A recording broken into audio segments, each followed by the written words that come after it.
Hello my dear friends. तो आज हम देखने जा रहे हैं question number 7 for design PDA और हमारे पास लैंग्वेज है ए रेस टू। अभी हम लोग ने B raise to M plus N किया, C raise to M plus N किया। अभी हम लोग A raise to N plus M करते हैं। बी रेस टू एन है, सी रेस टू एम है और यहाँ पे हमारा n m greater than equal to 1 है। डन। तो this is what our language is. अब इसके लिए हम लोग सबसे पहले तो एग्जाम्पल्स या फिर स्ट्रिंग्स लिखते हैं। ए बी सी, ए बी सी, ठीक है। डबल ए आएगा, बी आएगा और सी आएगा। फिर अगर मैंने यहाँ पे 3 बार ए लिखा तो बी बी सी, ऐसे कुछ भी स्ट्रिंग्स जो है वो आ सकते हैं। या फिर मैंने यहाँ पे 4 बार ए लिखा, बी लिखा, सी लिखा, वॉटेवर, ठीक है। इसका मतलब ये है कि जितने भी बीज और सी मिला के होंगे उतने मेरे ए आने चाहिए। So let's build logic. देखो, अभी यहाँ पे मेरे स्टैक में सबसे पहले तो मैं ए को पुश करूंगी, जितने ए आ रहे पुश देम। उसके बाद पहला बी आया, पॉप दैट ए। दूसरा बी आया, ए को पॉप करो। सी आया, ए को पॉप करो। सी आया, ए को पॉप करो। मतलब जितने ए आ रहे हैं उनको पुश करो और फिर हर एक बी या फिर सी जब भी आएगा तो ए को पॉप करते जाओ। लेट अस एज्यूम, हम लोग इस स्ट्रिंग को एज्यूम करते हैं, ठीक है। इस स्ट्रिंग के अकॉर्डिंगली सबसे पहले हमारे स्टैक में आएगा ये वाला ए। जेड नॉट यहाँ पे था, अब यहाँ पे जा चुका है।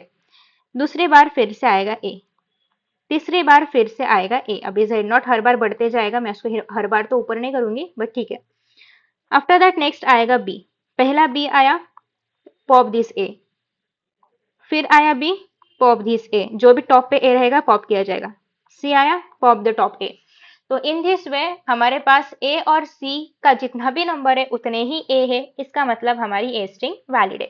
और हम लोग एंड पे कहाँ पहुंच गए? एम्प्टी स्टेट पे या फिर एम्प्टी स्टैक पे। सो इन दिस वे ये लॉजिक हमें यूज करना है। आई होप आपको लॉजिक समझा है, बहुत ईजी है। इससे पहले हम लोग ने बहुत सारे ऐसे क्वेश्चन सॉल्व किए, सो कुछ डिफिकल्टी नहीं होगी। स्टेट डायग्राम हम ड्रॉ कर रहे हैं। चलो, तो हम लोग इनिशियली है क्यू नॉट पे। जितने भी ए आएंगे पुश देम। जितने भी ए आएंगे स्टैक के अंदर पुश करो। उसके बाद नेक्स्ट हम लोग आएंगे Q2 पे, सॉरी Q1 पे।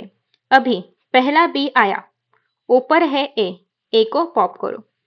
दूसरा बी आया, ऊपर है ए को पॉप करो। Next step. पहला सी आया, ऊपर है ए, पॉप आउट। फिर से सी आया, ऊपर है ए, पॉप आउट। ऐसे करते करते जब तक जेड नॉट पे नहीं पहुंचते तब तक तुमको सेम काम करना है। और यहाँ पे हम लोग पहुंच गए अपने Q3 पे। सो इन दिस वे फाइनल इतना ही करना है, ठीक है। Done. So this is what you have to do in this question. यही अपना आंसर है। अभी इसका 7 टपल्स में कन्वर्जन, अभी तो उतना तो आप कर सकते हो या करके दो, ठीक है। ये लास्ट क्वेश्चन, इसके बाद आपको करना पड़ेगा क्योंकि हम लोग सीरीज में देख रहे हैं। आई होप कि आप लोग भी सीरीज में देख रहे हो। तो अब तक आपको पता है यहाँ पे Q0, Q1, Q2, Q3 लिखना होता है। फिर हम लोग इनपुट सिंबल देते हैं ए कॉमा बी। फिर आता है tau a comma b comma z naught. फिर आता है ट्रांजिशन स्टेट जो हम लोग इसके बाद लिखेंगे। फिर आता है final state that is, sorry initial state that is Q0। फिर आता है हमारा जेड नॉट। फिर आता है Q3। डन। अभी ट्रांजिशन भी इजी है। तुम लोग करना चाहोगे? नेक्स्ट क्वेश्चन से तुम लोग करोगे, ठीक है। डेल्टा इनिशियली क्या है? क्यू नॉट ए आया, जेड नॉट पे है तो यहाँ पे क्या बनेगा? Q not comma A Z naught.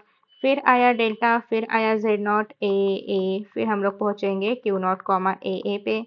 फिर आया डेल्टा, क्यू नॉट पे आया बी, ऊपर से पहले से ए था। फिर हम लोग पहुंचेंगे पॉप करके Q1 पे। फिर अभी हम लोग है Q1 पे, बी आया, पहले से ही ए था, फिर से उसको पॉप करेंगे। अभी हम लोग आए हैं Q1 पे, सी हम लोग ने इनपुट किया, पहले से ही ऊपर ए था तो उसको भी निकालेंगे बाहर और हम लोग जाएंगे Q2 पे। अभी Q2 comma epsilon comma, sorry Q2 comma C comma A ना, ए बच गया, यस। फिर से हम लोग Q2 पे रहेंगे और एप्सिलॉन। फिर आएगा Q2 comma epsilon comma z not. Q3 पे जाएंगे कॉमा जेड नॉट। डन। तो इन दिस वे आपको सारे ट्रांजिशन लिखने हैं और इसके बाद वर्ड्स में या सेंटेंसेस में आप लोग इसका लॉजिक लिखोगे। एक्सेप्टेड स्ट्रिंग कौन सा है और एक रिजेक्टेड स्ट्रिंग, जैसे कि a b c will be the rejected string, तो वो जो भी रिजेक्टेड स्ट्रिंग है वो एक आपको मेंशन करना है। सो इन दिस वे हम लोग ये जो क्वेश्चन है इनको सॉल्व करेंगे। आई होप कि आपको ये आंसर या फिर ये लॉजिक समझ चुका होगा। अभी हम लोग देखेंगे नेक्स्ट वीडियो में next question. Thank you so much and bye bye.